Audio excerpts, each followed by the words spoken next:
नाज़रीन कराम, आज मैं आपके सामने एक ऐसी एनालिसिस पेश करने जा रहा हूँ कि आप हैरान रह जाएंगे। हमारे मुल्क में क्या हो रहा है और हमारे मुल्क के अवाम के साथ क्या हो रहा है, ये एक सोची समझी साजिश है। सबसे पहले मैं आपको ये बताऊँगा कि ये दोनों यानी कि हुकूमत और अपोजिशन मिलकर क्या कर रही हैं या इनके अपने अपने एजेंडे हैं। इन्होंने दरबारी लोग रखे हुए हैं जो आग पे तेल का काम कर रहे हैं। अब आप देखें कि पीटीआई के एहतजाज में इस्लामाबाद को चारों तरफ से सील कर दिया गया।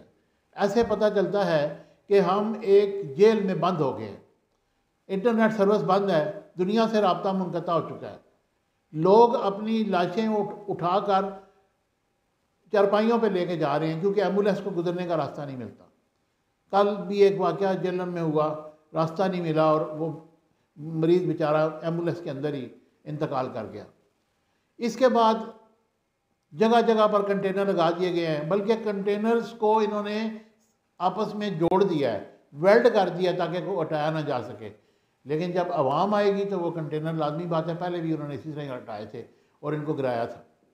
अब यहाँ पर मसला ये दरपेश है कि हुकूमत तो माँ की जैसी होती है। हुकूमत को चाहिए कि इनसे बैठ कर बात करें। वो हुकूमत से बात नहीं करना चाहते, वो कहते हैं हमने इदारों से बात करनी है। इदारे वाले देख रहे हैं सारा कुछ, तो फिर बात करें और इन मसाइल का हल निकालें अगर हमने सियासी मुल्क को परवान चढ़ाना है। लेकिन नज़र ये आ रहा है कि यहाँ सियासत नहीं, यहाँ पर तो अपने मफादात की जंग लड़ी जा रही है। बुशरा बीबी साहबा ने एक बयान दिया कल परसों और उसके बाद उन्होंने ऐलान कर दिया कि मैं बीमार हो गई और मैं आइंदा से इस सियासत में हिस्सा नहीं लूँगी, जबकि वो पेशावर में बैठकर पूरी मॉनिटरिंग भी कर रही हैं। पंजाब में तो 144 नाफिज है, लोग कहीं आगे पीछे जा नहीं सकते, 5 से ज़्यादा लोग इकट्ठे नहीं हो सकते। अगर इकट्ठे होंगे तो उनके खिलाफ FIR और दहशतगर्दी के केस बनाए जाएंगे। सिंध में भी अलीम आदिल शेख ने आज एक जुलूस निकालने की कोशिश की और बहुत सारे लोगों को गिरफ्तार कर लिया गया। पेशावर की सूरत हाल ये है कि पेशावर के लोग इकट्ठे होकर मोटरवे पर पंजाब की सरहद के करीब तकरीबन पहुंच चुके हैं। वो अली अमीन गंडापुर की क़यादत में आएंगे। अली अमीन गंडापुर ने भी कहा है कि किसी सूरत में भी वापस नहीं जाएंगे। अब देखेंगे वो अपनी इस बयान पर कहाँ तक कायम रहते हैं, क्योंकि लास्ट टाइम तो उन्होंने यू टर्न ले लिया था और वहाँ को वहीं छोड़कर वापस पेशावर पहुँच गए थे और 3 दिन वो रोडों पर ख्वार होते रहे। उसके बाद वो असम्बली में नमूदार हो गए।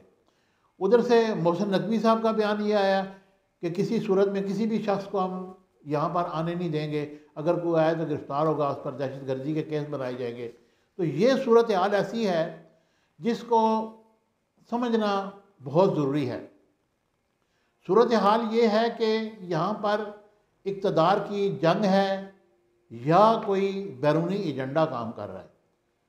आप देखें कि पारा चनार में क्या हुआ, सैकड़ों लोगों को जिंदा दफन कर दिया गया, यानी कि रोडों पर चलती हुई गाड़ियों पे फायरिंग की और लोगों को मार दिया। कोई पता नहीं ये कौन है, सेक्टेरियन का नाम दिया जा रहा है। ये लोग तो हज़ारों सालों से वहाँ पर इकट्ठे रह रहे हैं, चाहे वो शिया है चाहे वो सुन्नी है। लेकिन ये क्या हुआ, इसके पीछे कौन है, अभी तक सामने कोई चीज़ नहीं आई। उधर से शिया भी एहतजाज कर रहा है, सुन्नी भी एहतजाज कर रहा है। और ये मुसल्लह जत्थे जो लेकर लोग आ रहे हैं, ये क्या करेंगे। अब आप देखेंगे उन्होंने कहा कि हम डी चौक आएंगे। अब डी चौक से बिल्कुल सामने रेड जोन है, हमारी असम्बली है, हमारे सदर साहब बैठे हैं, हमारे वज़ीर आज़म साहब बैठे हैं। तो क्या ये उनको वहाँ से हटाएंगे, या वो जो एम्बेसडर हैं जो हमारे मुल्क के बारे में अच्छा सॉफ्ट कॉर्नर रखते हैं, वो क्या सोचेंगे। लेकिन फिर भी मैं ये कहूँगा कि इसमें सारी नालायकी नाअहली खाली अपोजिशन की नहीं है, PTI की नहीं है, ये हुकूमत भी इसमें पूरी शामिल है।